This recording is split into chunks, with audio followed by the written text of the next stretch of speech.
Alright, I think we'll be getting started soon. I know I'm late. I know that's a bad thing. It's terrible. I'm so sorry. I'm sorry, guys. I didn't mean for it to be this way. I hope I'm coming through alright. And I hope YouTube doesn't kick us off for using this music. We'll have to wait and see.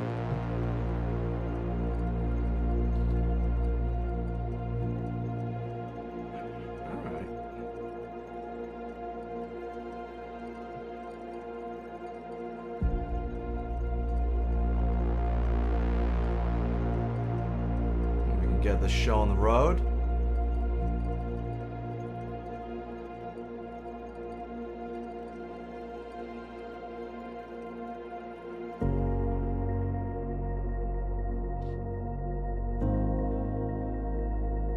Alright, here we go. And we're live. Welcome to the enemy stream. It's Monday. It's a fresh new week. It's tons of gaming news, gaming events, all sorts of shit to get into. So very excited to be here. We're going to be doing some reactions to CD Projekt Red, apparently about to crash into the wall of AAA nightmare development. We're going to cover Feminists whining about not getting high enough consultancy fees and not having enough C-suite positions. Hey, it's like 2016 all over again. Blue hairs complaining about not getting enough stuff from like white guys. Great, awesome. It's like a time loop. We're just stuck in an endless loop. So that's going to be fun. We're also covering Unturned's disturbing gameplay. The footage, it's reminiscent of police activity on YouTube and live leak videos and all sorts. So we'll dive into reacting to that and to some other things. I'm going to cover a few topics today, okay? We're going to jump around. Before we do all that, we're obviously live on YouTube for the first time. Usually we stream on Twitch, and Twitch kind of sucks. And discoverability is poor, and we're trying to build a home here at YouTube, so hopefully this is all working. I don't see any comments at the moment saying anything's disastrously gone wrong, so I assume it is, but let us know if this is all good, and I'll be figuring out how to do YouTube editing and stuff in the YouTube editor, blah blah blah. We'll make sure that once the episodes are done, they'll immediately be up, and I can start cutting them up and putting up clips and stuff, so it should speed the process up. Maybe we go back to Twitch, maybe we stay on YouTube. Look, I don't know, like, figuring this out. We're trying to work out what the best flow is here. So, let us know if there's anything crazy or wrong, and, you know, we'll get it fixed. So, other than that, I think, you know, the quick roundup, obviously, we're Enemy Team. Make sure that you're following us. We're on Twitter, we're on Facebook. We use Facebook every day. We chat, and if you DM us, we'll talk to you on Facebook, of course. We're on all the platforms. We're getting content out there. We dropped Oppressor. Gory, roguelike, violent slave creature shooter. That's out right now on itch.io. You can play that prototype right there. And we should have some more stuff coming soon. We're currently in the works of getting both Gunday and our current zombie horde game, currently just called Horde. We're trying to come up with a better name for it. But we've got both of those things on the go as well. We want to start putting out more content on that front to show you guys what we're up to, alongside getting a build at some point in the near future. So games are in development, content's in development, it's all improving, slowly but steadily, and we're going to really pick up the pace over the next couple of weeks. So, very exciting times. But let's jump into things. Let's look at what's going on in the gaming world. And there's so much happening. So, first off, we're running at a fucking wall, and we're gonna crash. CD Projekt Red's lead quest designer on big budget RPGs.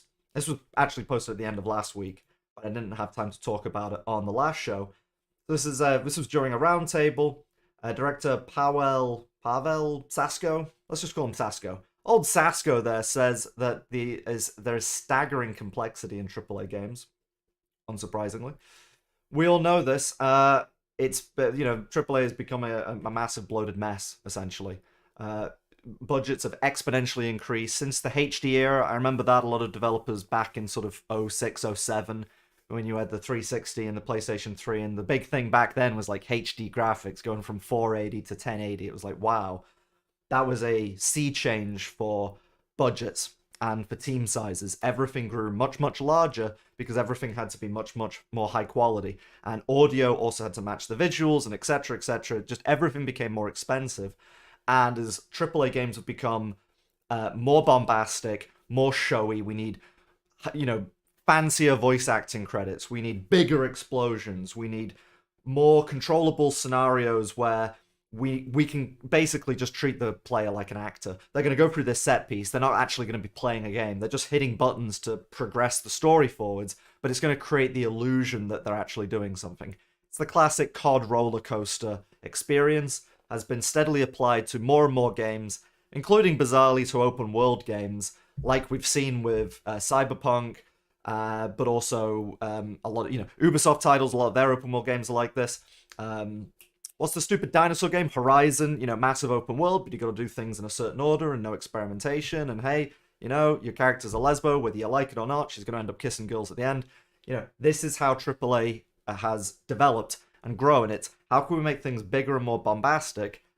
And that's going to cost money. But how can we do it in a way where we don't actually have to really rock the boat or experiment with new mechanics? How do we do this in a way where it's a formula so we can keep repeating the process? And so, yes, every time we make a game, it's going to be 100 million or 500 million or more, but it's going to be a very controllable process. We're going to be able to put that in a spreadsheet, put that in a production schedule, and beep, ba, ba, ba, boop. It's easy. And in the process, a load of people will be churned up in the meat grinder. The developers working on this stuff will have a nightmare of a time, but we'll just keep cycling through them. So long as we can produce the next big bombastic experience, everything will be great, right? It's always going to work forever. Well, unsurprisingly, no, that sounds like a model that wouldn't work forever. And this is what our different Sasko is talking about. So he kicks off a discussion on the technology behind big budget games and the expectations players have for them, which is important because if a player plays one of these big bombastic things and they did enjoy it, they're going to expect something bigger and better next time. The wall Sasko is referring to is the ballooning complexity and expense of making games like Cyberpunk 2077. Before it released, I think it's safe to say many RPG players assumed that if CD Projekt Red had done such a fantastic job with The Witcher 3, it should be able to do the same with Cyberpunk. But Cyberpunk's more immersive first-person presentation ended up making it vastly more difficult game to build in ways that aren't obvious to most players. This is interesting. So he goes on here to explain a bit about how Witcher 3 had lots of tricks for spawning and despawning objects. Like, it's the classic thing. Someone goes for a doorway or a cutscene starts, you're able to load or deload various assets to basically mask the game world changing. When you need a character, you don't have every character and every environment running at the same time. You only show exactly what the player needs to see at any one time to save on resource. But, as he says here, you get to Cyberpunk, and they said it was very important. We saw this with God of War as well. God of War, they claimed, hey, this is the first game where there's no camera cuts. It's all a seamless experience, and that really is what we need in gaming, right? Is like cinematic continuity. Like, everything's done in one take. That's a real innovation, right? Do you see how this is how AAA works, right? They say they've done something amazing. World first. Cinematic experience. When you're playing a video game, something which is akin to like tag or chess, like it's a system of mechanics and with win-loss systems and everything built in. But we've decided to make that a cinematic experience. And that means that you have to go down a narrow path. You always have to go through the door on the left, never the door on the right, because we've determined that. And no doubt there's a lot of technical impressive things going on there to mask and create the illusion that the game is taking place all in one go.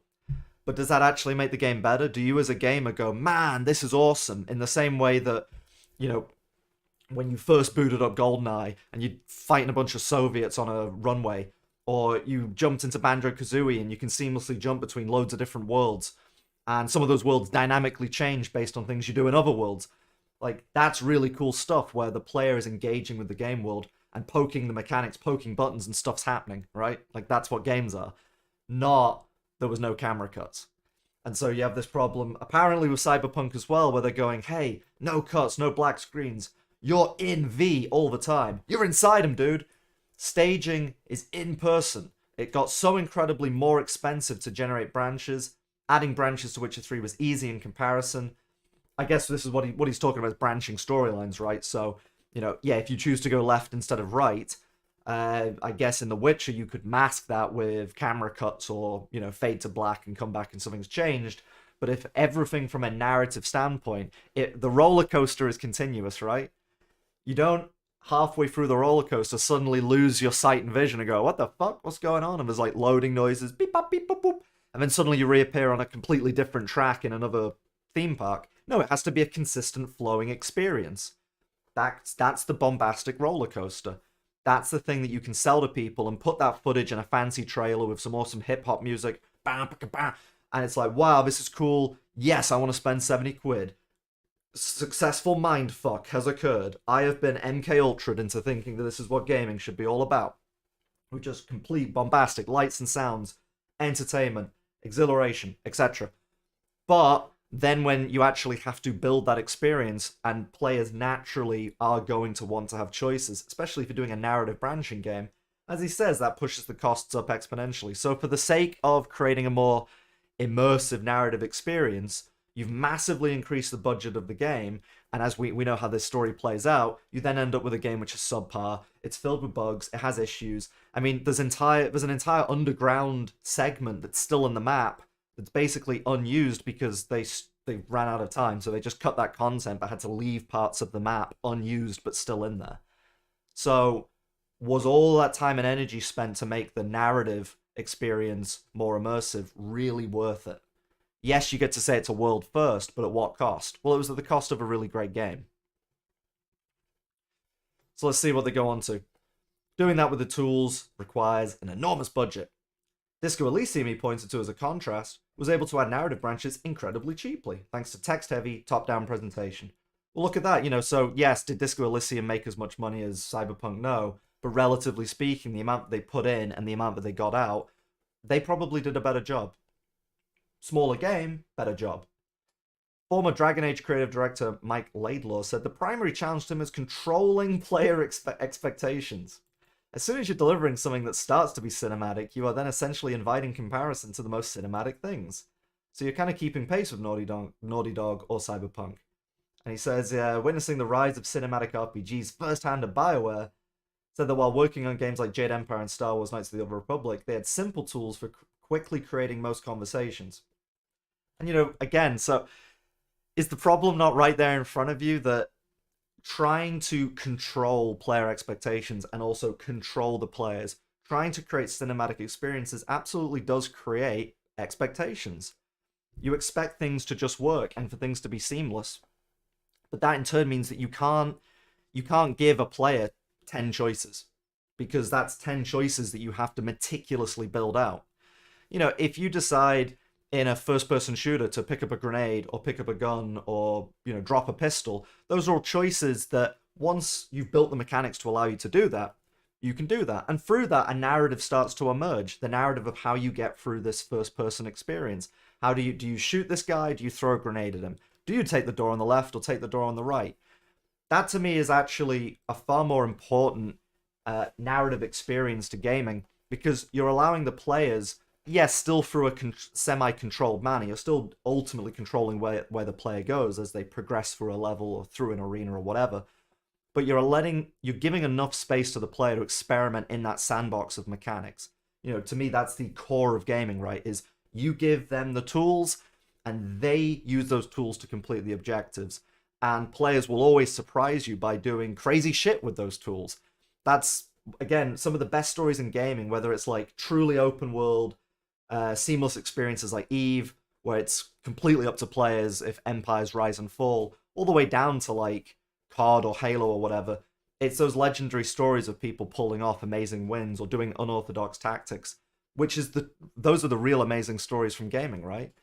But if you create these incredible cinematic experiences which come with all of these costs, then you have to take that away from the player, because you go, hang on, like, now if you pick up the gun or throw the grenade, I have to build all of the scenarios and the outcomes of every specific instance of what you're doing. I have to control you. And there comes a point where you can't afford that, and you just have to say, well, let's just take all choice away from the player. Which is how you end up, as BioWare's being mentioned here, that's how you end up with Mass Effect 3's ending. And people, absolutely shit their pants over how bad it was. And it was bad. But honestly speaking, that was unavoidable. How could they have avoided everything boiling down into a red, green, blue set of choices when essentially that's what the whole game was?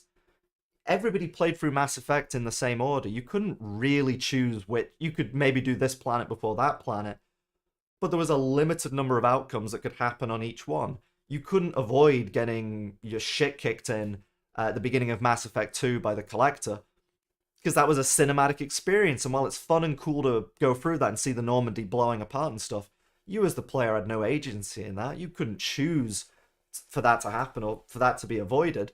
But you go back 10, 15 years to things like the Old Republic or Deus Ex or many other games, and you would have, hundreds, dozens to hundreds of choices for every single scenario. It wasn't so controlled, and that meant that, yes, it was less cinematic in that, characters would just have text on screen. You wouldn't have Keanu Reeves voicing and mocapping every single line of dialogue to you, and it's really cool and really good for the trailers, which is also really good for shareholders because they're dum-dums and can just see what's happening. Information, easy to digest, 30 seconds, this will make lots of money.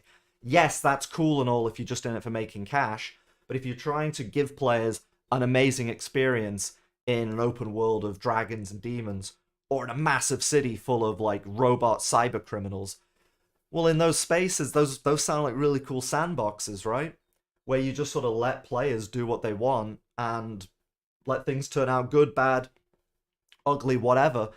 But if you want to give people that experience, you have to relinquish control.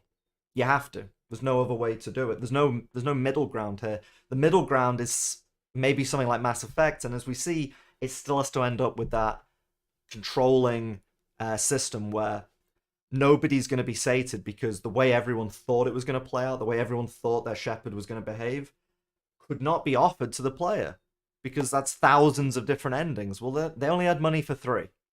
So, let's crack on with this. So, I do think that you guys tackled with Cyberpunk, what you guys tackled with Cyberpunk was so phenomenally aggressive, and I'm terrified of what that must have done to all of you. It was the unbroken perspective of Half-Life 2, but with all the branching stuff from all your titles, it was a phenomenal achievement, I think, but I imagine expensive in a deeply personal level on top of the money.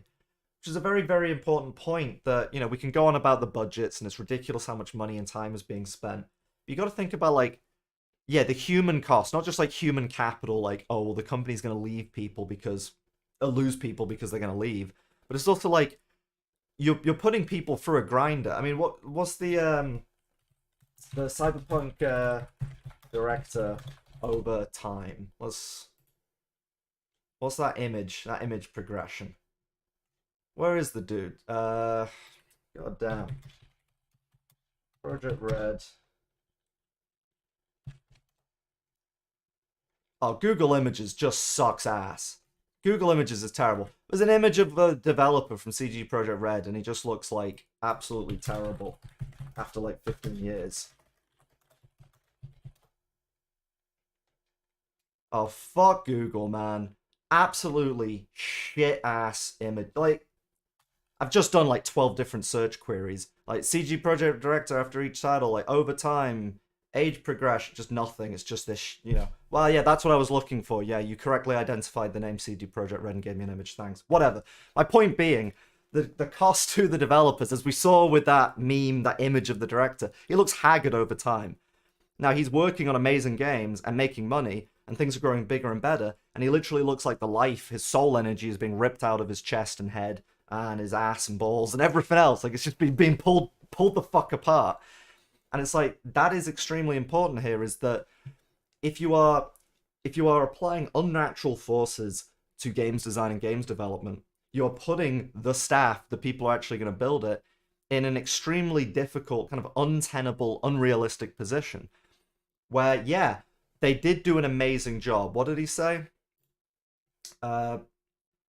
Phenomenal achievement. Yeah, a technically phenomenal achievement. In the same way that, like, that Silicon Valley app-based juicer was a phenomenal achievement. Like, wow, you've managed to create a juicer with, like, Wi-Fi and all this technology. Like, so much money has been spent on this thing, but it's ultimately pointless. It doesn't actually benefit anyone. You've just spent tens of millions and thousands to tens of thousands, hundreds of thousands of man-hours to produce something that nobody really appreciated or wanted. What everybody wanted with Cyberpunk is what was advertised. You're in Night City, dude. Go wherever you want. Start fights. Fuck a weird robot lady with 12 tits.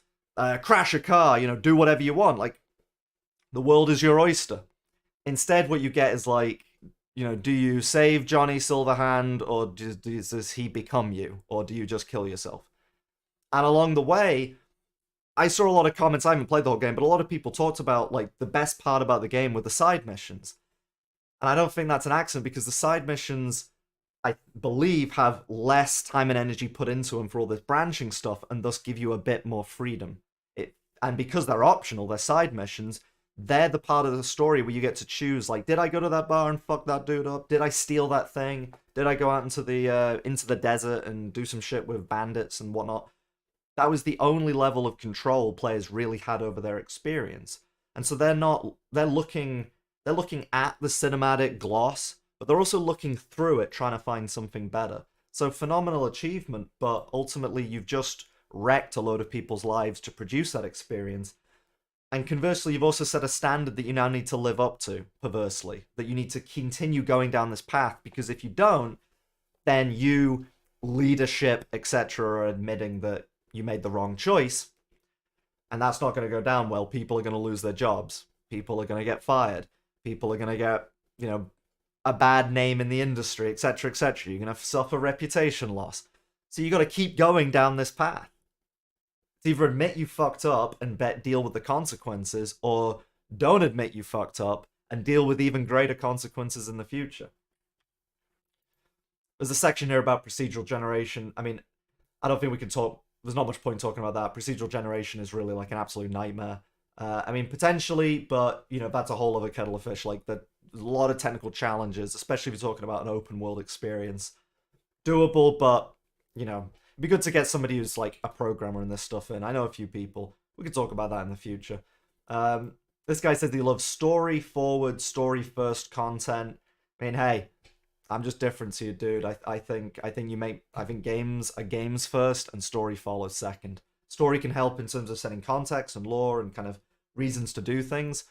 But if everything is story first, especially, fine to say that back in the day when things were text adventures, but when we live in the HD, post HD era, where everything needs to be as unbelievably high quality and detailed as possible, story first comes with obviously a lot of costs. Let's see, cinematics are quality. Cinematics are the best thing. If you have good cinematics, you're the best game. I think we inherited some of this from where prestige narrative really became the thing on TV. Well, yeah, I mean, again, every time you get a Call of Duty, it's fancy big explosions. And Cyberpunk had tons of amazing cinematic moments, but ones in which you just sit back and watch what's on screen. And we've seen this steadily for, 10 plus years now, increase, and they've tried to soften the blow here and there with like quick time event based experiences, which also nobody likes and everybody hates, because it's not a game. And fundamentally, for all the time and cost and energy and pain it takes to make these amazing set pieces, they are less innovative, they hold your attention, they don't stick in your memory as much, but they are easier to make than an amazing new game. And that's why leadership, that's why the investment class, etc., loves this stuff, because it's much easier to sell something that is bombastic and crazy looking and looks like a movie. It's just an easier sell. And it is also fundamentally easier to make. And they don't care that they're grinding people up to do this kind of stuff, because, hey, there's thousands of people trying to get into the games industry. Just in the UK alone, there's like 40,000 graduates every single... It's some absurd number like that. It's in like the tens of thousands across all of like games development, from designers, writers, etc. There's tens of thousands being produced just in Britain alone every single year.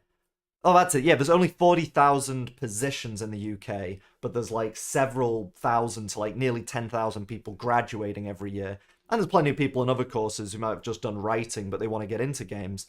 So you don't have a problem in terms of workforce. If you're grinding people up to make these cinematic experiences and you lose 20, 30 people, well, it doesn't take all that much skill to make these set piece type games in the first place.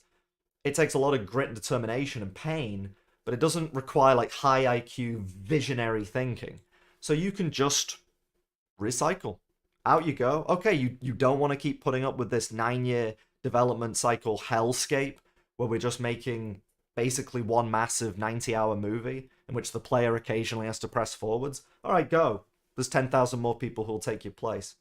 So it does also tie into this point about the wider industry leadership doesn't care about the developers. They don't care about gamers. They just care about making the next big, flashy thing. That's it. And they'll do whatever it takes to make that happen. And that's why this roundtable is talking about these problems. You're not going to see this coming from, executives. There's not going to be an article where executives sit around the table and say, man, like, we're making so much money and we're so investable and we just got bought out by some mega holding company, or we're vying for more investors. How do we make games better? How do we make things better for the developer? They're never going to sit down and have this conversation. And so it's all well and good to say all this stuff, but it's falling truly on deaf ears. I don't think most gamers are hearing this, because it's pretty dry stuff, to be fair. But it's certainly not being heard by the people above them.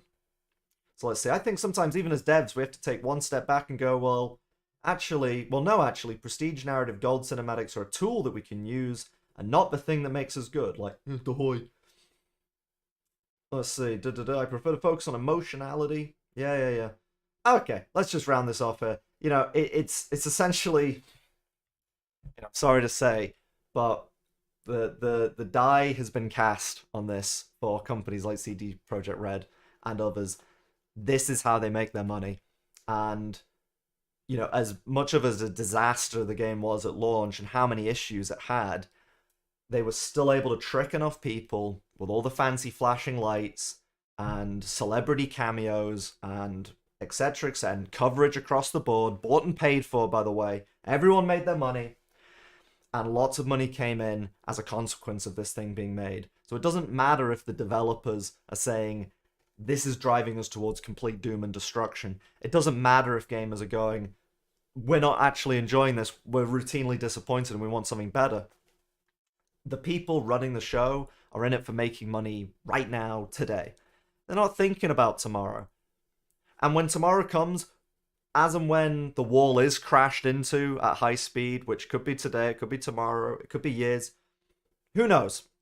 Maybe we've already, in a sense, hit it, and we're just in slow motion crumpling into the wall right now. I suspect that might be the case. These people don't care. They've made their money, they can move on. Or they can invest in the next generation of studios who are going to do something slightly different, but ultimately they'll guide them back towards this position of just the mean average status quo of how to make money in the easiest form possible. So they're never going to give a shit. So, a little bit blackpilling, but hey, enemy team ain't like that. We're doing things differently over here. So, let's, we jump into diversity? Because that was a bit, we just did some heavy stuff there. I think, let's go into, no, let's not do feminists, let's do racism. That's much lighter. That's a much lighter topic. So I saw this, admittedly, I'm just using this article as a jumping off point. Daily Mail sucks, or Mail Online. But I saw a lot of people talking about this stuff on Twitter, so I wanted to give my 2 cents. So this is about Unturned, the body cam shooter, which you can see a bit of gameplay here of. I'm sure you've all heard of it. And so this is apparently the most realistic FPS game ever. And that's causing some concern, leading some to ask, is this what America needs right now? So a new first-person video game is sparking controversy over its hyper-realistic graphics. Footage of a game called Unrecord shared on Twitter this week tells the story of a tactical officer who chases down and kills criminals, which is very cool. Players are thrust into the action via a body cam angle that has eerie similarities to police shooting footage that has emerged in recent years.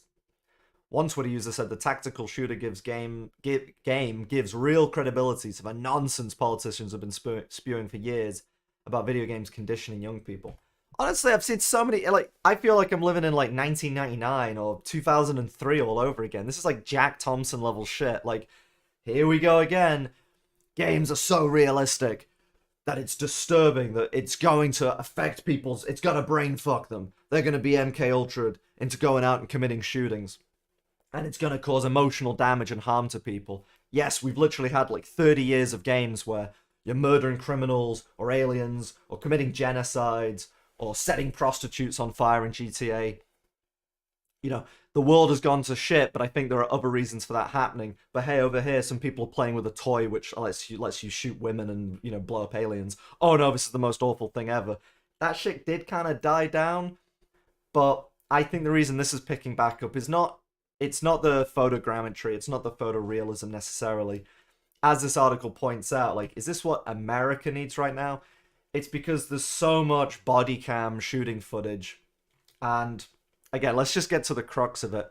The problem in Western society, and specifically in America, in regards to police violence, is not directly a police problem, right? It's a society is fucked problem. Society is ultra violent. There are laws, it's just no one follows them, and they're very hard to enforce. Our own governments routinely clamp down on anybody who does want to be law abiding and enforce the law. And so we're entering into an era where basically none of the rules apply, they're unevenly applied to the people, and that will create lots of violence and kind of dysgenic behavior, and people acting extremely bizarre and extremely weird.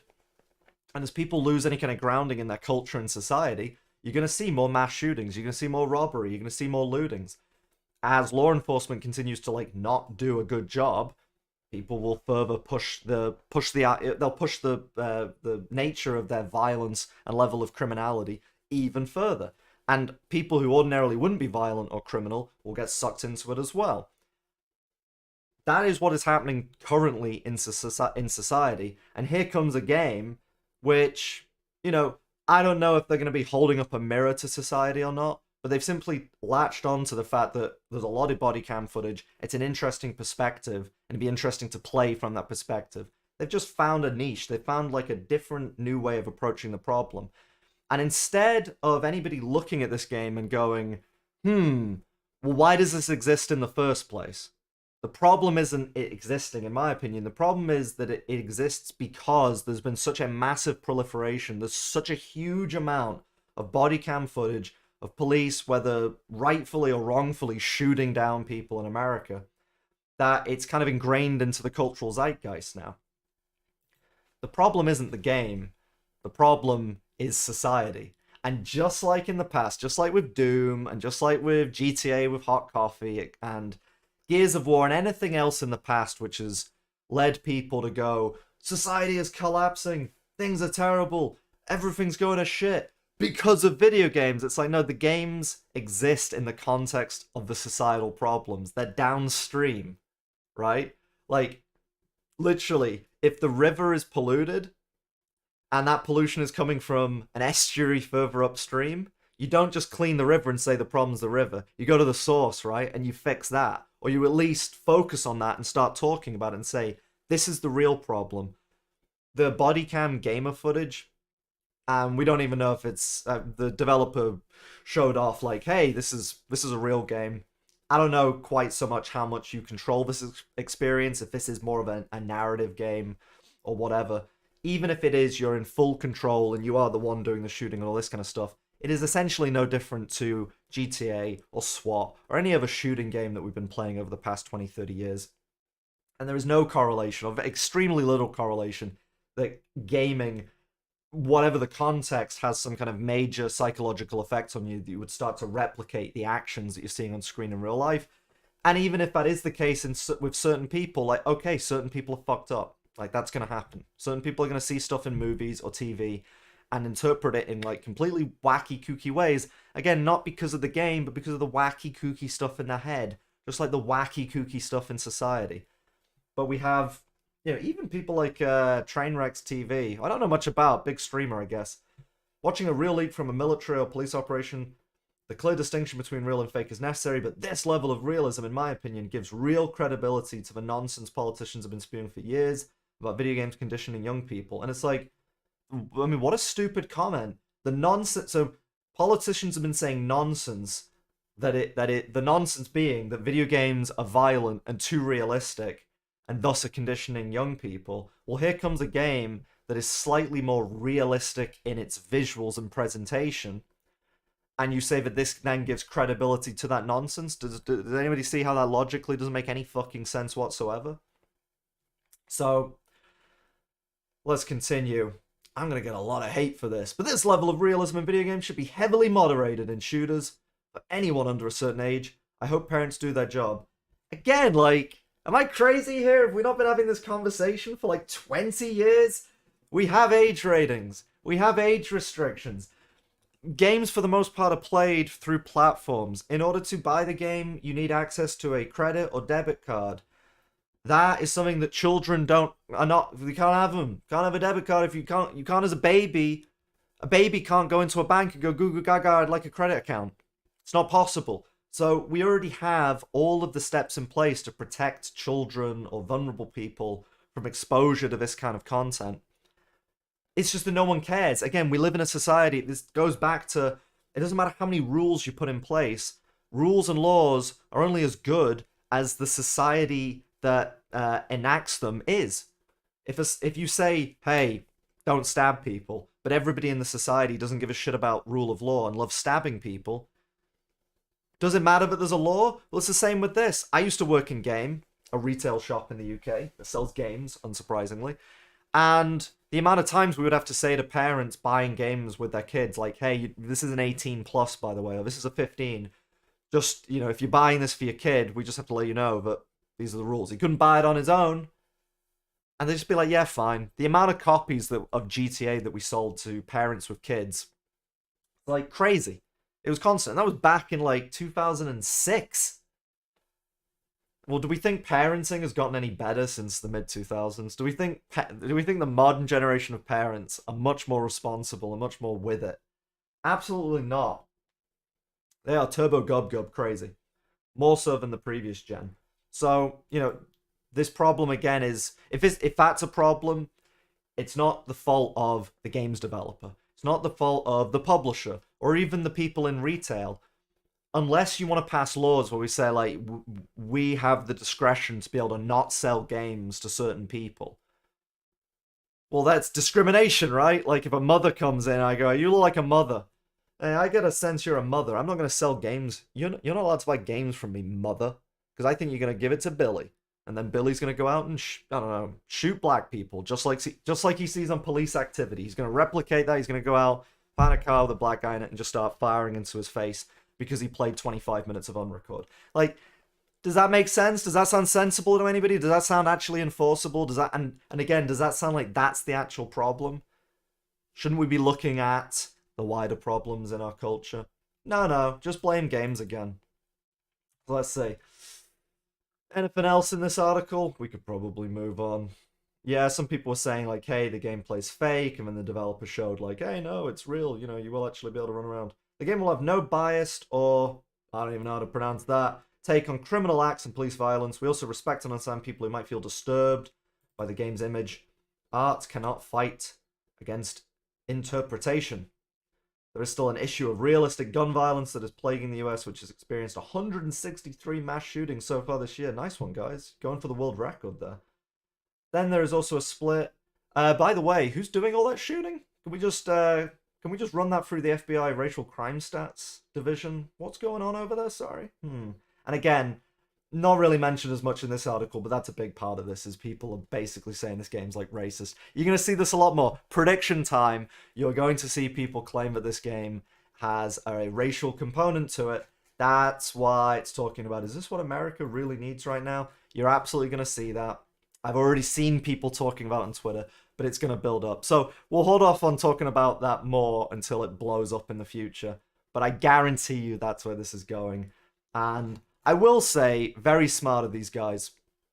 Very clever. Whether or not the game is good or not, and this, hey, running theme here, much like we were just talking about with Cyberpunk, this is something that is very visceral. The footage is very cinematic almost. It's like something you'd watch on YouTube.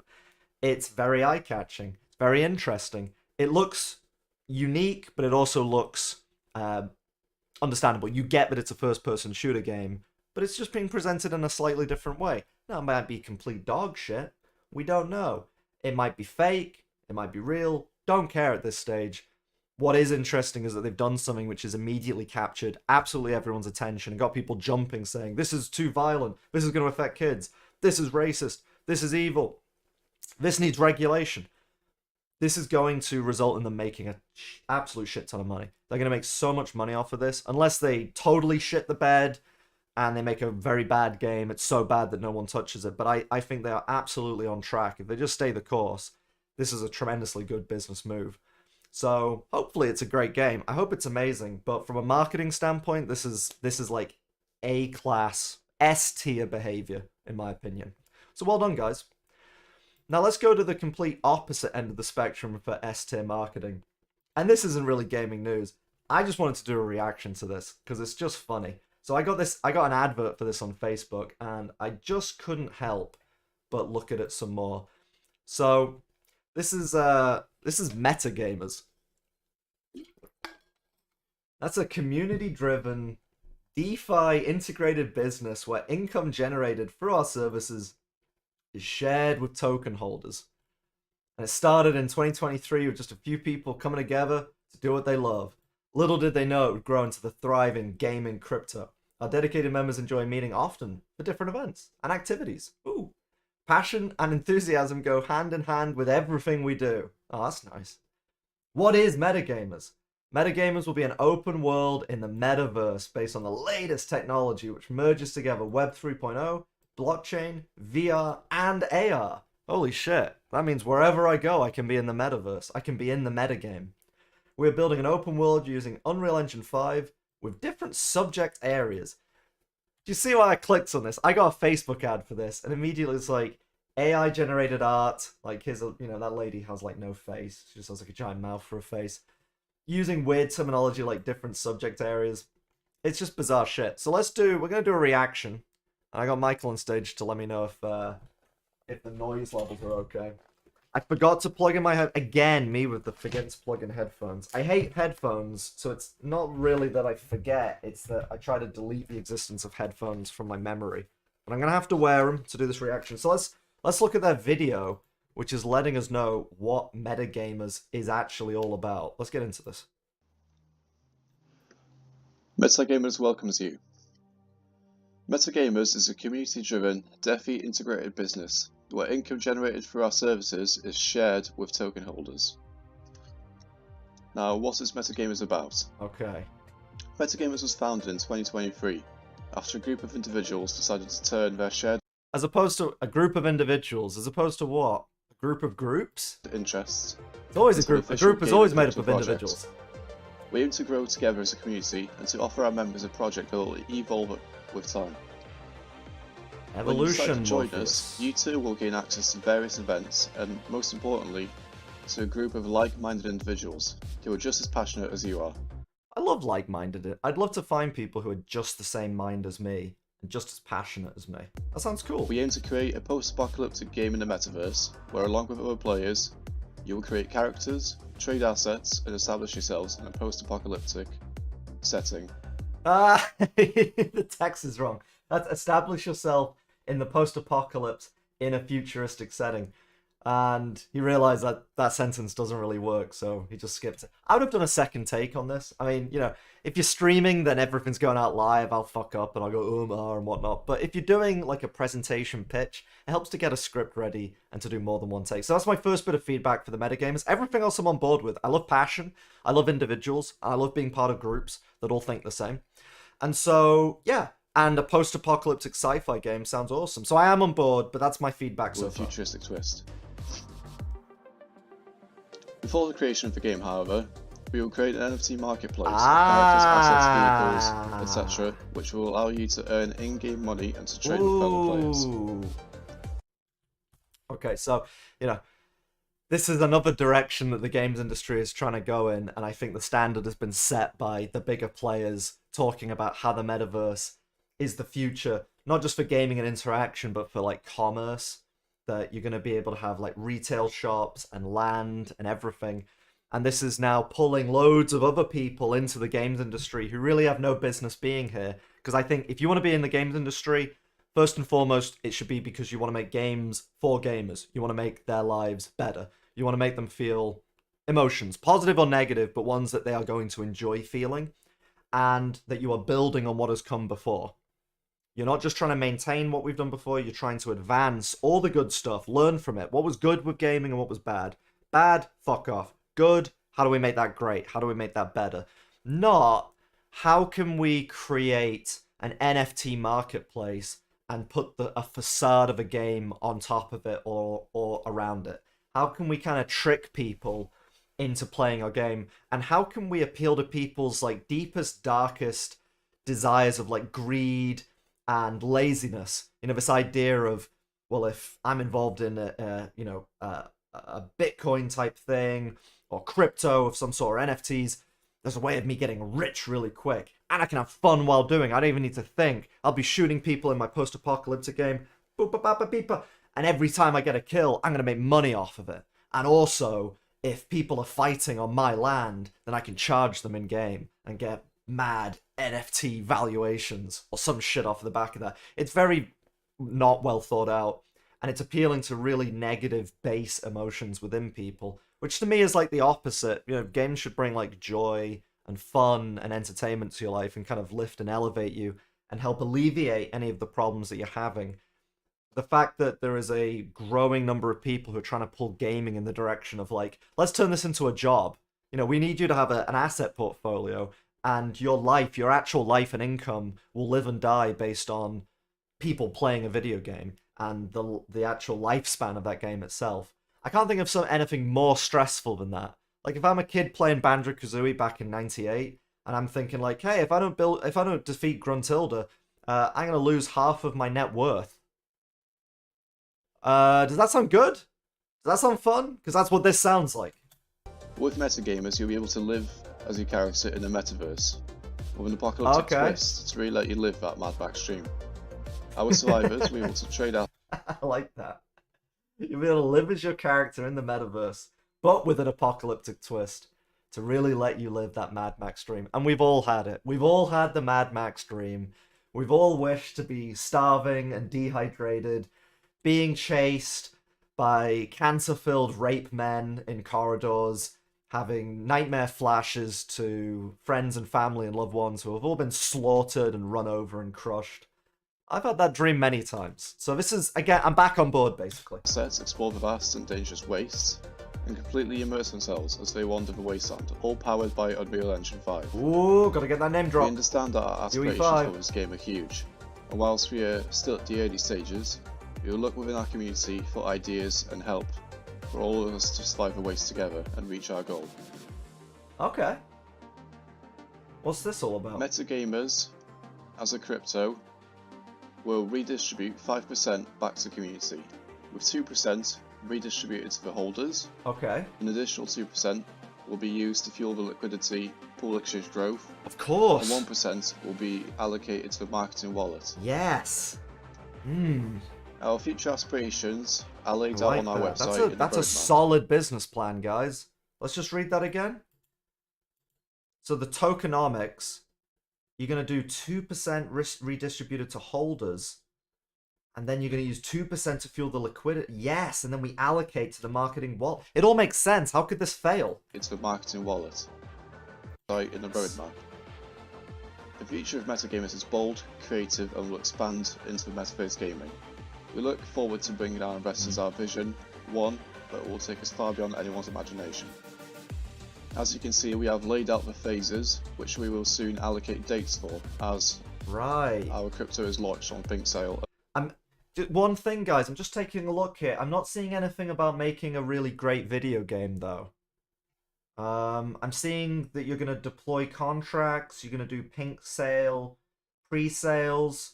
You're gonna build a Telegram, which will get 500 members. Phase 1 will not be complete until 500 people have joined that Telegram. Doesn't matter if everything else has been done. If you're 499, forget about Phase 2, not possible.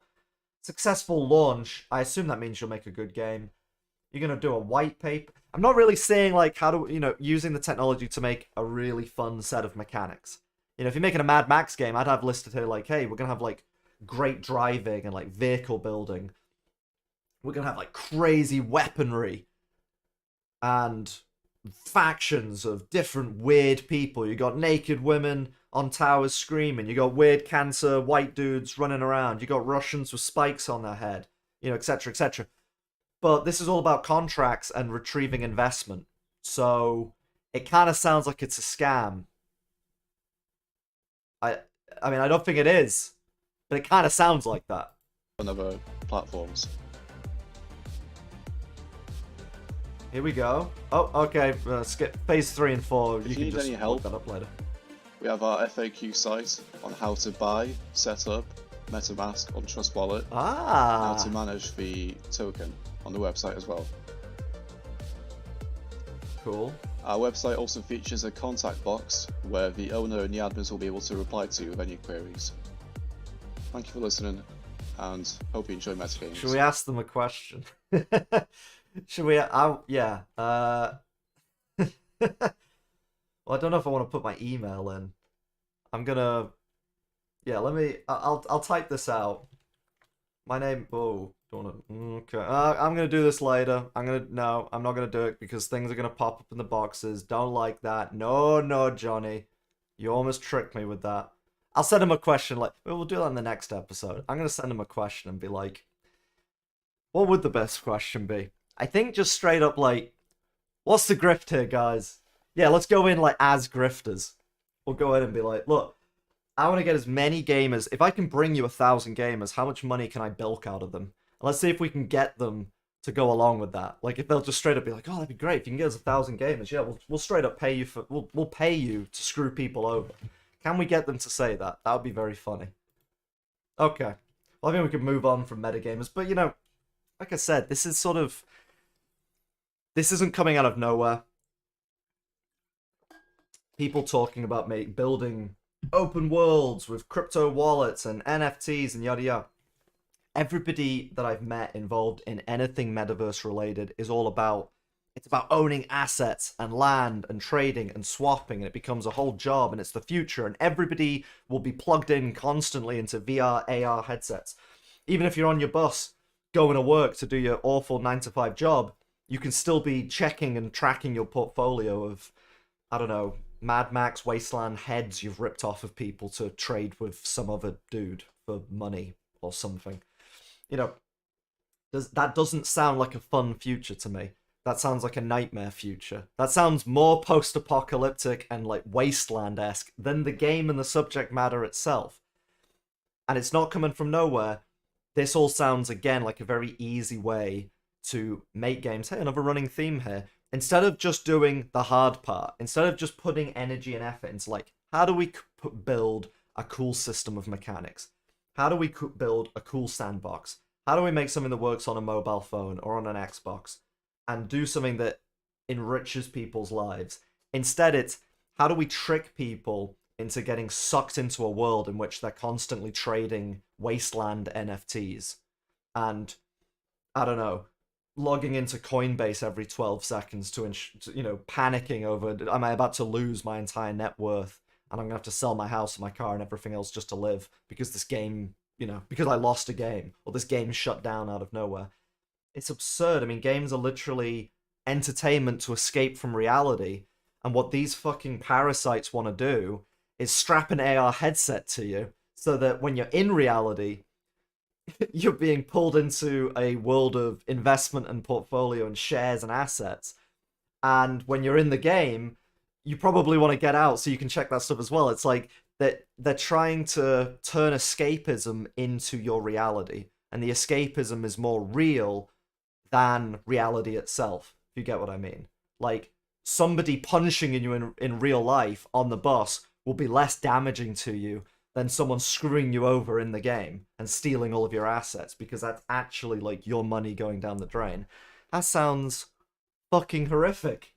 Quite honestly, I just want to I'd love a Mad Max game where you just shoot people in the face and, have it multiplayer and you can team up with friends and make roving, murder rape clans and go around and, steal people's cars and stuff. That sounds great, but I want to be able to put that down at the end of the day and not have to worry about it. I don't want to have to be sat on a bus or sat in the toilet in my lunch break, strapping on my AR headset to make sure that I've not just ruined my life by not playing the game not being literally plugged in, jacked in every 5 seconds. So this is stuff that's fun to laugh at, but it's actually a serious problem because these guys are clearly incompetent at what they're doing. But there's 1,000 other people like this, and there's many entities like this with money. Maybe this is one for another stream, but I did a deep dive into this last year doing research, and the VC investment world in gaming has exploded. It's massive. But all of them, well, I say all of them, the majority of them are interested. You'll see repeating buzzwords like crypto, Web 3.0, etc., etc., metaverse. That's what they're interested in putting their money into, because they can see, hey, we can turn this into a repeatable moneymaker that doesn't take that much effort, but people will be sycophantically involved in it because it'll be their jobs, it'll be their life, it'll literally be their livelihoods and their life on the line. And we can tap into that deep, deep, dark desire to get rich quick. That's what this stuff earns you. And I feel like taking that horrible desire that dwells within people and ramming that and forcing that into gaming is just sickening, quite frankly. These people truly are like absolutely repulsive, like pig monsters in my eyes. Like I view them literally as like pigs, not people. Like they are people. Obviously they've got rights just like me. I mean, I would never do anything bad to them or untoward, of course, but I do view them as like pigs. You know, it's not that I hate them, it's just that I completely disrespect their very existence. So, you know, I don't like, and I love gaming. I love gaming, I love games, and it's horrible to see gaming being further corrupted. War on all fronts. All these different entities coming in. Narrative dudes who should be in cinema going, hey, let's make games cinematic. Investor types going, hey, how do we just pump out this game every year, just on a repeat cycle to increase our share price? Crypto bros coming in, how can we appeal to gamers and get into their greedy souls and make them want to fucking play and give us all their money so that we can then just run away with it. You know, everyone's on the attack. It's horrible. Who's here for the gamer? Everyone's thinking, how do I attack the gamer? How do I extract money from the gamer? Is there anybody on Earth going like, can we just make these guys' lives a little better? Is anybody... That's definitely how the industry used to work, for the most part. Where is that now? Where is everybody? I'm sat here like, hello? I don't care about this. I don't want to do metaverse shit. I don't want to run an outsourced studio. You know, I don't care if people are offended by my game. I don't believe that people play games and then go out and commit mass shootings because they played a video game. I think that like those awesome games are things that people enjoy playing, and some of those people end up being mass shooters. That shouldn't scare us or withhold us from making better things for those gamers. And yes, it's hard. It's really hard work. It's taken everything from me multiple times. I've been doing this my entire adult life. 13, going on 13 years now. And I've lost everything multiple times in the pursuit of making great games, of building a great company that can make amazing products. It takes everything to do this, you know, but nothing worth doing is easy. Of course it's going to be difficult, but it's so repeatedly disappointing to see so many people just either phoning it in or coming at the problem from the perspective of like, how do we screw? How do we bilk? How do we corrupt? How do we extract? It's just horrific. Which, speaking of people coming in to pervert and corrupt the industry from the inside out for their own selfish needs and gains, let's talk about this article.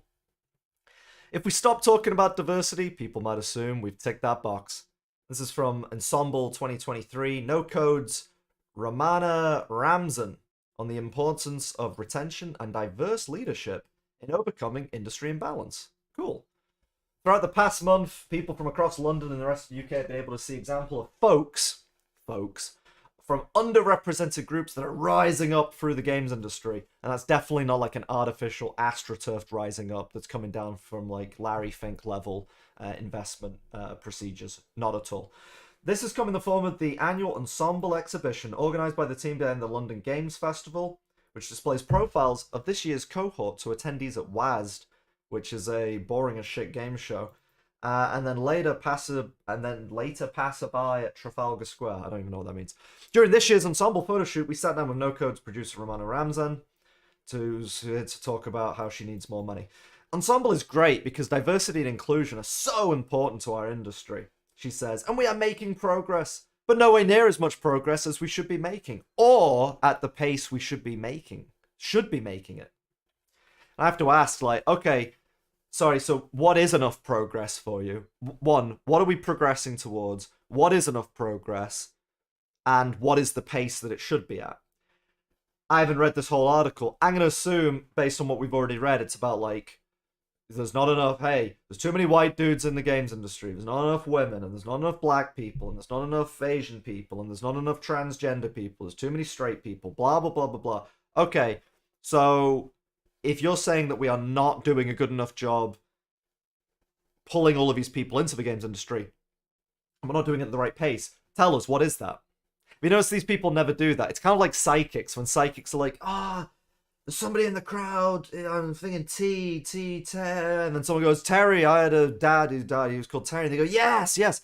They start vague in order to then get what they want. It's the same thing with this. You don't see anybody coming out and saying, well, companies on average should be hiring, 23%, an average of 23% women year on year. And they should be increasing the number of black people they have on staff by 8% per quarter. They never lay it out like that. As we've covered in previous shows, it's always, well, it's not enough. They go, yes, it's going in the right direction, kind of, sort of, although we always question the incentives and reasons for why these people are being hired. There's probably some ulterior motive going on. But they never just lay out, well, what do you actually want? Because if they did that, then that's a goal that you feasibly could work towards, and then when it's achieved, then the job is done. But as this article is called, if we stop talking about diversity, people might assume we've ticked that box. And diversity, of course, is fractal. There's always going to be somebody who is not meeting the status quo. Even if the entire industry became like Southeast Asian transgender women, and the whole industry became that, that would, for a time, be ultra diverse, but then other groups would say, well, hey, Inuits are underrepresented, Somalians are underrepresented. And so you see how the job will never be done. And so there'll always be a position for people like this to be coming in and saying, hey, you need me to help you. You need me as a consultant, as the leader of initiative, of events, to do fundraisers and groups and unions and all sorts of things to fight for the underrepresented, for the people who are not being pushed and hired quickly and fast enough. And you go, well, who is that? Give us some details. Who do you mean? And they go, it's we'll figure that out. Okay. Sounds like a really good grift. Ensemble is great because diversity and inclusion is so important to our industry, and we covered that. I would question that as well. Is it? Is that the driving force? Is that the core metric for making great games? Is diversity and inclusion? Is that really the track record of what made amazing games? Is that? And is that also saying, sorry, that those games in the past that were made by non-diverse teams would have been better if they were diverse? And so it doesn't matter how much money Halo made or GTA made in the past. Sure, they made billions, but they could have made like tens of billions, trillions perhaps, if they just hired more women. Is that really the case? Does anybody really believe that? But apparently we're great because of diversity. First I'm hearing of it. Well, it's not the first I'm hearing of it, but first I'm seeing of that like being stated as like, yep, definitely true. Absolutely. Really? I'm not sure about that. Ramsden says the biggest impact of Ensemble is allowing people to see that the stereotypes they may think the games industry suffers from aren't necessarily true. There are people from different backgrounds working in the industry and doing lots of different things, exciting things in the industry. She added that it's a great outlet for people, especially young aspiring games professionals, to see a wider range of faces. Yeah, especially, and also if you're an aspiring young games professional, you're very easily manipulatable as well. And you could be put on like 6-month rolling contracts that can also be cancelled at any point. So there is also this kind of insipid element to all of this kind of like diverse, super liberal, kind of feminist, woke, I guess we'll call it for YouTube's sake, nonsense, is that it's also a really good moneymaker for the people in power because you're able to cast a wider net and bring in more people into your industry. Obviously, this is like baby brain economics, like the way work and business works 101, is if you have a massive surplus of workers, then you can pick and choose as the employer basically everything. You can set employment as low as you basically want, and you can treat them like shit. We covered this literally earlier in the stream. You go, hey, you don't like doing this work? Fuck off, there's 10,000 more of you. And so when you have an extremely limited number of people straight white dudes who are nerdy enough and smart enough and technically minded enough that they not only want to make games but can also do it. That's actually quite a small number. Just looking at the games industry in Britain, there's only like 60 odd million of us on this tiny little island. Of that group, it's obviously quite a small minority of people who could actually fill in all the roles of artists and musicians and designers. So there is also, from top down, a desire, and this is why you have like ESG in the first place and all these diversity initiatives, is all of these industries, and in particular games and this one, going, well, we just need more people, and quality is less important than quantity, because with quantity we can then set and dictate the price. And also, as we saw through things like the Amazon memo leaks a few years back, a diverse workforce is far easier to control, because a group which is homogenous in some capacity, whether it is gender or ethnicity or religion or whatever, that can coalesce and form as one cohesive unit. But if you have a massive diverse group where everybody is literally different from everybody, everyone is essentially either an individual, and even if those individuals can form up into groups, no one group can be in full control. Well, as we saw from the Amazon memo leaks, they were saying, this is great because this allows us essentially to control the workforce. They cannot unify in a cohesive manner, and if they attempt to, we can inject certain things into the conversation that will make them split back up again.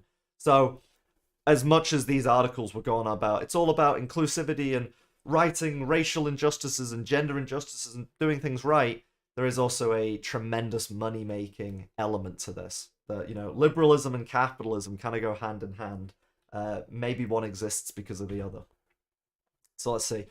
There's been a lot of discussion, and it does get repetitive, but it's important to keep hammering home that point, because you need to show them that the problem hasn't been solved. Because again, if you stop hammering home the point, if you stop saying the problem's been solved, then they're not going to hire you as a consultant anymore.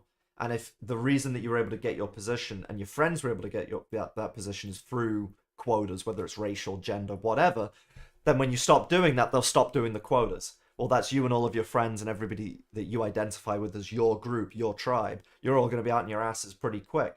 So it pays to keep on not only hammering home this point, as they say, but as we've seen over the past few years, it gets more and more absurd as time goes on.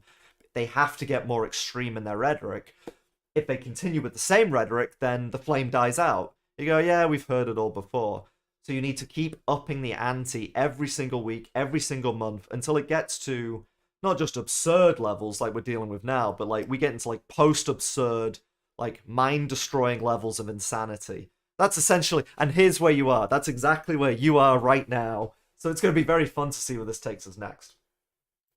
She's also keen to see more accountability from games companies, calling them to actively demonstrate what they've done to improve their diversity of their workforce and how much progress they've made. This one's funny because this is something Jack and I were talking about, that like we're thinking it would be interesting to go look up the businesses that do say like, hey, we're really into diversity and we've signed up to pledges and all this kind of other shit, and actually like truly hold them accountable, because we don't believe in any of this shit. We believe in like meritocracy. We believe in the right people for the right job. We believe that, you've got to like tough it out in order to survive, and that we're not just going to hire people based on like how they look. It's so stupid. So it'd be interesting to actually hold these people truly to account. She knows, Ramzan and her types know, that they can't do that too hard, because they also need to do talks at these businesses and get consultancy gigs and all that kind of stuff. So they can't just come out and absolutely slam them as hard as possible. It's about this consistent, ever-increasing pressure. I think it'd be funny to, in some way, and we've got to figure out how to do it. It could be through a video. It could be through just straight up lying to them, but create like a fake organization and try get. I think maybe we'll try that. We'll set ourselves up. We'll try to do like interviews or something where we trick them to thinking that we're real, like real Chris Morris shit, right? Like brass eye level stuff. Let's see how far we can. I think that's a great idea, actually. Okay, I'm writing that down as soon as we're done here. I think we should do some kind of brass eye infiltration into the industry. Get them to say absolutely wacky fucking insane shit. And just absolutely embarrass them. I think that'd be amazing. Yeah, we're going to do that. Carrying on, that's one for the future. It's not just a box-ticking exercise. Because your audience that are consuming your games is so different. If you want to be putting content out there appeals to a different group of people, you need those people in the room to help you make those decisions. Asking those questions you might not have thought of because you're used to what's familiar to you.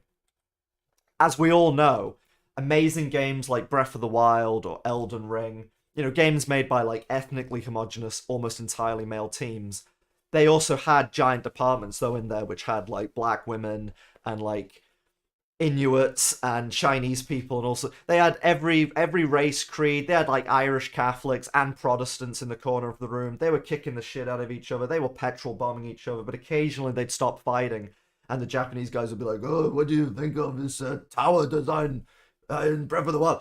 And they'd be like, "Oh, fucking shit." They'd stop throwing petrol bombs at each other. They'd give that information. They'd give their viewpoint. And the Japanese developers would be like, wow, we never would have thought to like ask these questions or get these answers without this massive room of people from all different, races and religions and backgrounds and all sorts. Of course, that makes sense, right? Except no, that doesn't make any fucking sense. That sounds stupid because that's not how the world works. Obviously, people can make products for people other than themselves. And again, if it was the case that having every different type of person under the sun in the same room making a game makes the game better, then why isn't everyone jumping over each other to do that? It wouldn't be hard for us to set up a sister studio in Africa somewhere, same time zone. Everything's cheap out there. Our money goes a lot further. There's 1 billion people on the continent. So why don't I just have people set up all across Africa working for us and all providing their unique, diverse viewpoints and contributing their amazing talents? Because that'd be stupid, because that absolutely wouldn't work, and that's why nobody's doing that. Now, a lot of these big businesses need to pay lip service. They need to do this to some extent, and so it's this massive game of pretending or somewhat going through the motions and kind of representing yourself as diverse in order to meet like ESG quotas and to appear more investable and to sate the incessant hammering that you get from activists and journalists accusing you of being racist or sexist or whatever. But it's a big balancing act. It's a massive game where everyone's just trying to make as much money as possible and everyone's grifting off of each other. And again, you go, is anyone thinking about the gamers here? Is any of this actually about making a great game and making a great product? Or is this all about just making more money for yourself and making more money for your friends and people who look like you? Because that's absolutely what it sounds like, right? Because that's what it is. Jihad Studios need to not only be thinking about how they attract a wider range of people when recruiting, but also how they are retaining and promoting those from underrepresented groups who are already within their ranks, especially if there are strong candidates for the senior leadership team. Again, do I even need to lay this out? It's like, hire people like me, and then when they're in the business, regardless really of track record or what they're doing, you need to represent from within your own ranks and elevate those people into senior leadership positions, giving them more power, allowing them to bring in more people who agree with them and who like them in their tribe. And thus we can sort of take over from the inside out. This is like fifth column shit, right? We're pulling out of like Soviet playbooks here. This is a tried and true tactic for infiltrating and subverting and taking over an organization. And this is what we've been seeing with our medium. This is what we've been seeing with various fandoms over the years. Fandoms which have been dominated by like dudes, essentially. Generally white, but also Asians and everything else. But generally like dudes who are straight, who have an interest around like blowing up aliens or playing RTS games or whatever.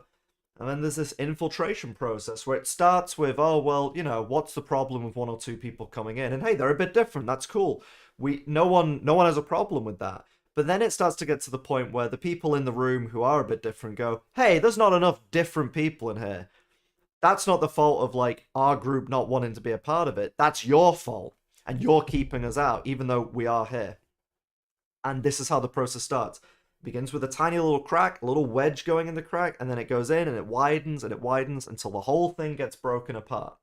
Well, we're in the breaking apart stage right now for the games industry. And it'll be interesting to see if the people in charge can maintain this balancing act of letting enough people in order to sate these crazy woke masses, or if it's going to get too far, like we saw with Telltale, where the entire company just becomes a massive bloated, like 500-person pink-haired mess, and they just completely self-destruct from the inside out. Will that happen with other studios? Only time will tell. We're seeing a lot of people burning out from the industry, and you're seeing high churn rates as well. Again, as I said before, like one and the same. This is why you need more people coming into the industry, because the industry fundamentally doesn't give a shit about its workers. And so you need to come up with a way of attracting more people to come into the industry in order to replace those high churn rate numbers. Simple as. So great, you can get the people in, but what are you doing to retain that talent? Well, again, are the people, if you're hiring people based on them being a woman or being BAME or whatever, are they likely to have any talent? Debatable. But also, you're not hiring them for their talent, even if they are talented. You're hiring them to make branching paths in Cyberpunk. You're hiring them to make monetization systems for mobile games. You're not hiring them for anything talented. You're hiring them for busy work, for the most part. And so who gives a shit if you lose them? There'll be 1,000 more people, 10,000 more people willing to step into that role the very next day. Because that's the hard bit. Yeah, it's not the hard bit because they're not even attempting to do that. Once you've got them to the doorstep, what support structures do you have in place to help them grow, help them develop, help them become in positions of leadership? Again, there it is again. Hey, how do I get more money? How do I get more power? If you can see a studio where the higher management is made up of a diverse portfolio of people, then it shows you that actually, yes, I can grow my career here. There it is again. It's all me, me, me. How do I grow my career? How do I make more money? How do I get more power? Is there any mention of, like, that would be a better sentence. I could understand more or maybe empathize more if you said, if you can see a studio where the high management is made up of a diverse portfolio of people, and it shows that actually, yes, we have the capacity to make great games because that's what I believe in. Now, I don't believe in that. But if that's truly what you believed in about making better products, making better experiences, and you genuinely thought that having a diverse team is how you get to that, like, man, if we just had like 3 more black people in the room and 1 tran, we'd make the best game ever. If you actually believe that, then I go, well, at least you're being honest and genuine. You're fighting for what you believe in. I don't believe in that, but I can respect it. But I don't respect this because constantly these people, for every article that we've read and every video, and we'll cover many more of these in the future, but every single time you get to it and there's mention of career and there's mention of consultancy and there's mention of leadership, never a mention about making better games, never talking about innovation or growth. That not Freudian, not Machiavellian, what is it, the Faustian. There's never a Faustian spirit to blast out into the unknown and to craft and create your own empire, your own worlds, to go out into unknown lands or up into the stars or deep into mine shafts and take what is yours with your own 2 hands. There's never any talk of that. It's always, how can you give me more? How can you enable me more? How can I get my friends in? How can I get more power? How can I get more money? I mean, literally, if we look up, like, is there any talk, like, if I put, like, better, for, like, better games. Okay, there's, like, let's see. She points to herself as an example. Okay, this is literally the section we're on. Okay, screw it, we'll just read this bit. Originally, she began her career as an academic. What a surprise, PhD. Oh, what a surprise, studying, coming from the academic world, and she wants to completely tear gaming apart. Great. Unsurprising. After graduating, she joined Dundee studio Denki as player champion, using a knowledge of usability and user research to better understand how the team's games could better support players. She returned to it. That's weird. That's a weird sentence. What is Denki? Whoa! Okay, hello. Thank you, Adblock. What is Denki? Denki Studio? Denki Games? I did look them up before briefly. But... okay. Oh yeah, okay, yeah, no, I remember this. That's what they're talking about. Okay, so... hang on, let's translate. Beep, beep, beep. Let's go back. Player champion, using a knowledge of usability and user research to better understand how the team's games could better support players. And you look at the games that they make, which is mobile monetizable shit. Absolute goop for bilking people of their money and getting them addicted. That's actually what she does. So there you go. There it is. She's not interested in making great games. She's interested in getting women and other people into the world of games to make lots of money, screwing over gamers and, unsuspecting people, people who just casually play stuff on mobile in order to make more money, in order to steal and bilk. This is this person's entire worldview, entire way of operating is how do I get more resource for myself at the behest and to the detriment of everybody around me, and I sociopathically do not give a shit what damage that does as I go, so long as I get more. There it is, it's right there. It's right there. So let's see, she's part of No Code. She took a producer role. Okay, so she moved on to No Code, where she's now working on Silent Hill. Oh, great. Definitely sounds like the kind of person that you need to make a Silent Hill game, right? No Code is taking steps of its own to improve diversity of the team. Of around 20 people, Ramsden estimates that around 7 or 8 are women, adding that there are different ethnicities and people from other countries on staff as well. And again, I know that behind the scenes and probably very soon publicly people will call me like racist and all sorts of things. I can't think of anything more like racially obsessed than doing this.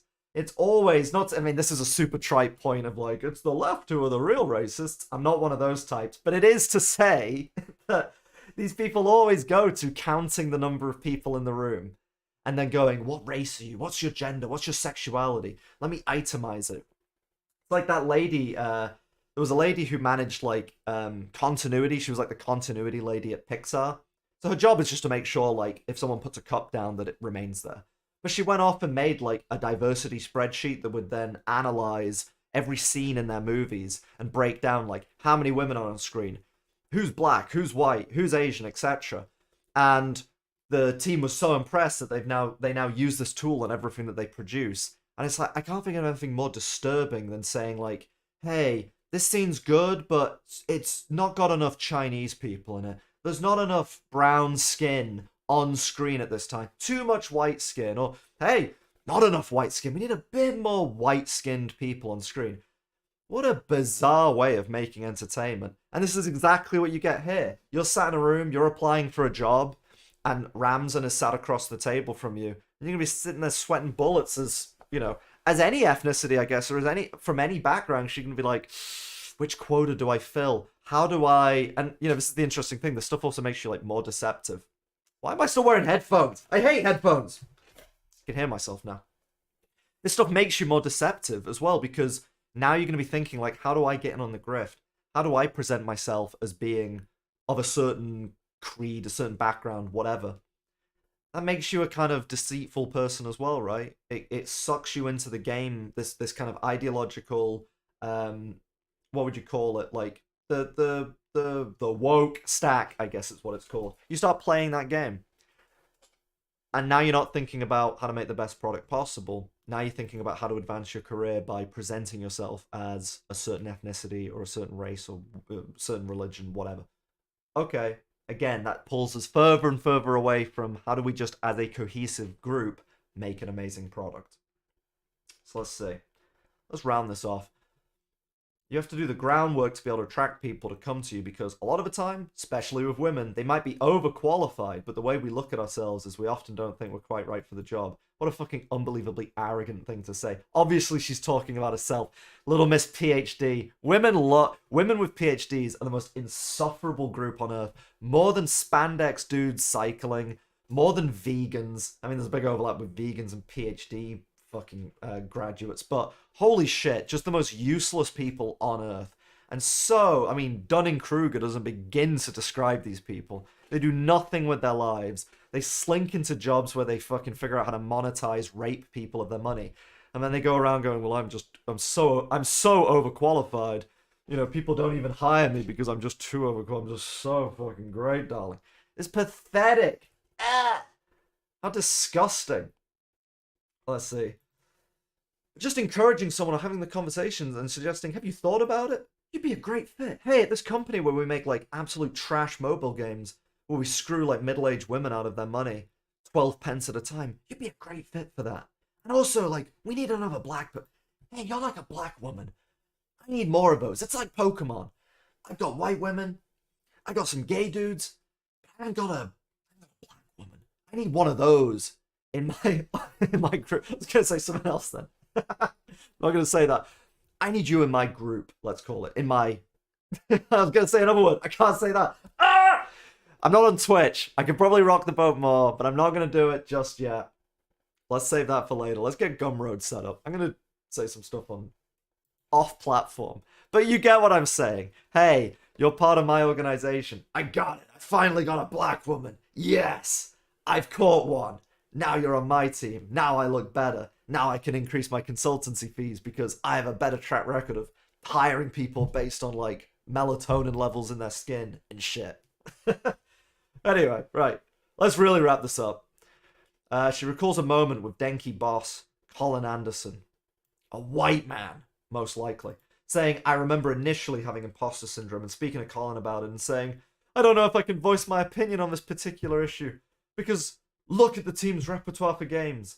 And the thing that Colin said to me, which struck me, and it's sometimes that I now say to other people, is that if we wanted the same opinion, we'd have looked for somebody with a similar background to what we already have. But we wanted a different voice in the room, and that's why we brought you in. So don't be shy. Don't think that your experience don't count. They do. Because you're a woman. And if we didn't have a woman in the room, we wouldn't have been able to make this game. That's the truth. You know, all white guys are the same. Don't you get it? He grabbed her by the head. Colin Anderson grabbed, what's her stupid name? Donka? Ramsden. He grabbed Ramsden by the skull. And went, don't you fucking get it? Don't you understand? White men are all the same. We need white women and, like, ethnically diverse women. And trans people. And he crushed on her skull as hard as possible. He put unbelievable male pressure on the sides of her temples. So much that her eyes started to bulge out. Her orbital bones started cracking. Blood started seeping out of her irises. Ruptures started forming in her brain. Just so we could bake in just how important it is to not have a room of people who all look the same. And I can tell you, when I talk to Michael and Jack, it's like I'm looking in a fucking mirror. It's like I'm talking to myself sometimes. I'll ask Michael, like, hey, have you got any great ideas? And he'll list out 10, and I'll go, wow, that's so amazing. What a bunch of great ideas. I already had them, Michael. I already had them. They're my ideas. You just stole them from me because we're both white guys who live near to one another. We're both geographically close to one another. We probably have, like, a similar genetic profile. You know, I'm half Scottish. He's not. So we're a bit different. We're a bit different, but not different enough. It's a major problem we have here at Enemy Team. Melatonin levels, not good. Number of cocks in the room, high. Too high. We need more holes. We need more dark skin.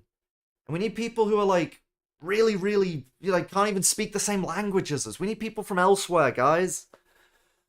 That's why I've been failing this whole time, even though I've run multiple diverse teams and worked with people from all sorts of backgrounds in the past. It didn't work because we had too much dick in the room, quite frankly.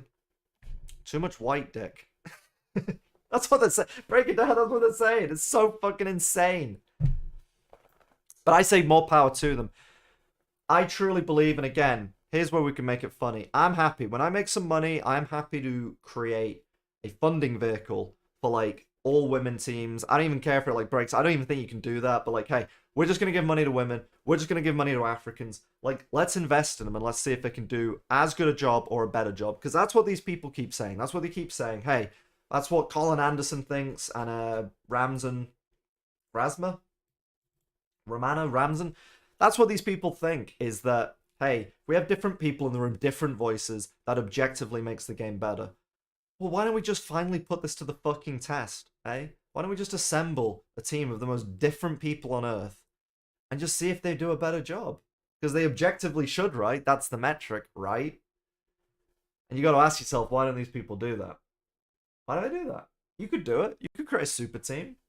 You could make multiple super teams. There's clearly enough funding. There's clearly enough desire for it to happen.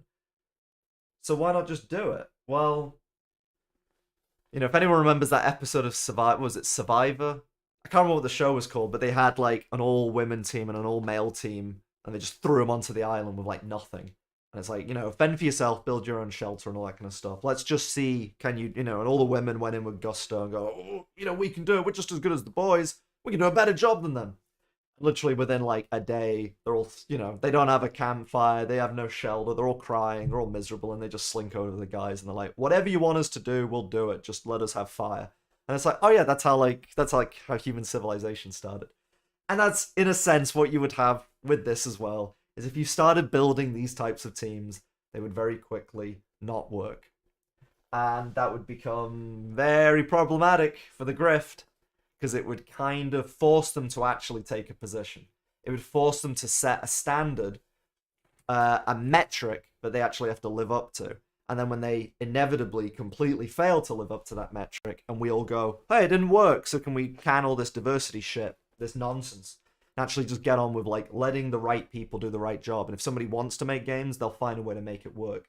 And they'll find an industry of people who, even if people do have biases or discriminatory, for the most part, we all just put up and shut up and get along and get our jobs done, like we do in wider society. Yes, we have our grievances, but if we're here to do a job, we're just gonna get along and fucking do it, not piss and moan constantly. Well, then the grift is up. If we re-enter that world, because we used to live like that, if we go back to that, the grift's over. You can't keep doing consultancy talks and consultancy sessions at Microsoft and IBM and Activision, etc., etc. So, another running theme here on the show. It's kind of an overarching theme for a lot of what we talk about at Enemy Team, which is there are very, very few people left in the industry, or really in the world, who are in it for the love of gaming.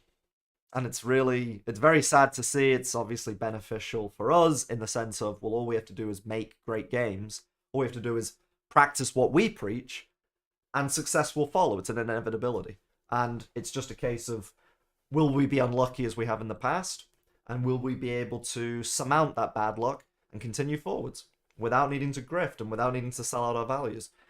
That's the benefit of everybody else doing such a terrible job, is it presents such an amazing opportunity for us to step in and prove them wrong and do a far better job than they ever could. But we are going up against major forces here. We already got killed once by them. I never even talked about this shit publicly, and they still came after us. So it's inevitably going to happen. That's why we need your support. We're wrapping up the Enemy stream here. I thank you very much for watching. This has been a long one. This is an hour and 35 minutes almost. Holy shit. But it's been good. I'm going to try to do more of this reaction type stuff. So if you liked watching the stream, or if you're watching a clip, whatever, really appreciate it if you follow us, because we are fighting the good fight. We want to save gaming. We want to shift the Overton window back in the direction of, like, let's make great experiences. Let's build on what came in the past. Let's kind of just pretend that this disaster era, let's remember it happened, but let's move on from it. Let's not continue with metaverse games. Let's not continue with massive cinematic experiences.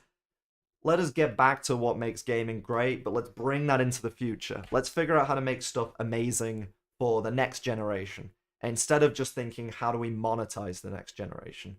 They'll give us their money if we make great experiences. We don't need to trick them. We don't need to screw people over to do it. So let's just get on with it, eh? So hit that follow button, join the Discord, do everything you can to support us. We'd love it if you could join the Patreon. That obviously massively helps us, because that's our lifeblood. So really do consider it. And I think we will be back. Yeah, we'll be back on Wednesday. So we're live every Monday, Wednesday, and Friday at 3 p.m. BST, 10 a.m. EST. There'll be clips going up on this YouTube channel shortly. I've got to figure out how to get the actual stream. I think the stream will just automatically appear, so that makes my job easier, which is awesome. So we will see you for another exciting Enemy stream on Wednesday.